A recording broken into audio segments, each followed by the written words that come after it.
Assalamualaikum warahmatullahi wabarakatuh. Saya Ada Zamzam Hariro, NIM 030621212147 dari PGMI 3 semester 6. Baik, di sini saya akan mereview makalah dari PGMI 3 kelompok 4, yaitu staffing dalam administrasi pendidikan. Nah, yang pertama itu kita membahas tentang pengertiannya.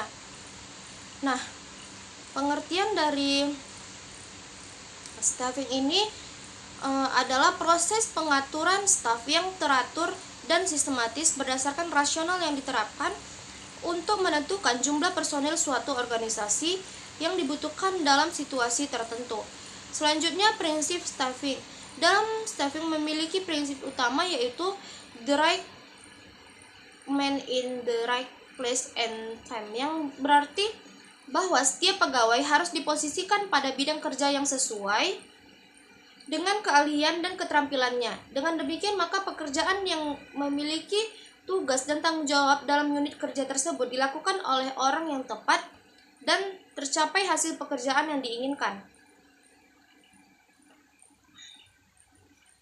Selanjutnya, tujuan dan fungsi staffing.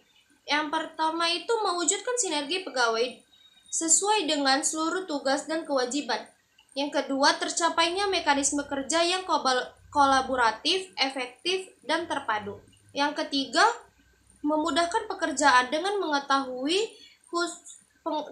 pengetahuan khusus untuk melaksanakan pekerjaan yang sukses. Yang keempat, mendorong pegawai untuk mencapai efisiensi dan hasil maksimal bagi organisasi.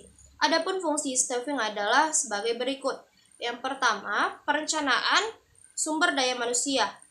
Nah, perencanaan sumber daya manusia ini merupakan kegiatan memperkirakan atau menghitung kebutuhan sumber daya manusia, kemudian merumuskan upaya-upaya yang akan dilakukan untuk mencapai upaya tersebut. Ada 6 proses perencanaan sumber daya manusia sebagai berikut. A. Menentukan dengan jelas kualitas dan kuantitas sumber daya manusia yang akan dibutuhkan. B. Mengumpulkan data dan informasi personel. C. Mengumpulkan data informasi dan menganalisisnya. D. Identifikasi beberapa alternatif. E. Memilih opsi terbaik di antara alternatif yang tersedia menjadi rencana. F. Memberikan informasi kepada karyawan tentang proyek yang akan dilakukan. 2.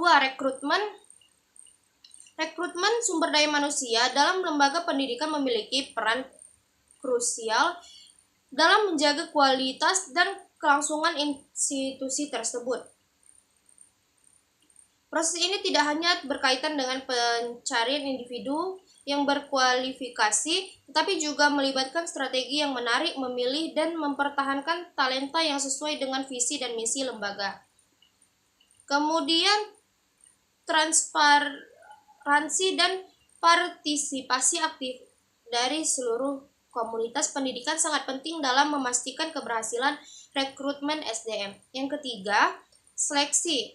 Nah, seleksi sumber daya manusia dalam konteks administrasi pendidikan adalah aspek krusial yang membentuk fondasi keberhasilan suatu lembaga pendidikan.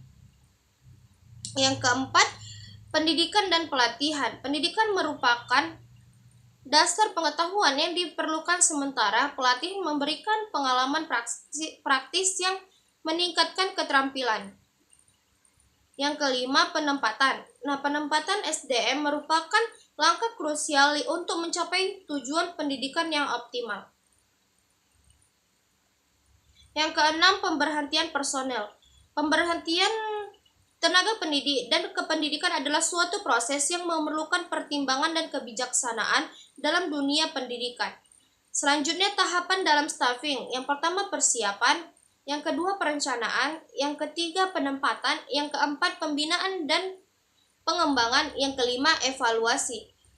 Nah, hal yang diperhatikan dalam kepegawaian. Adapun yang harus diperhatikan sebagai berikut. Yang pertama, pengembangan struktur organisasi. Yang kedua, penggolongan jabatan dan perencanaan gaji. Yang ketiga, penarikan tenaga kerja yang baik. Yang keempat, seleksi pegawai. Yang kelima, perencanaan latihan jabatan.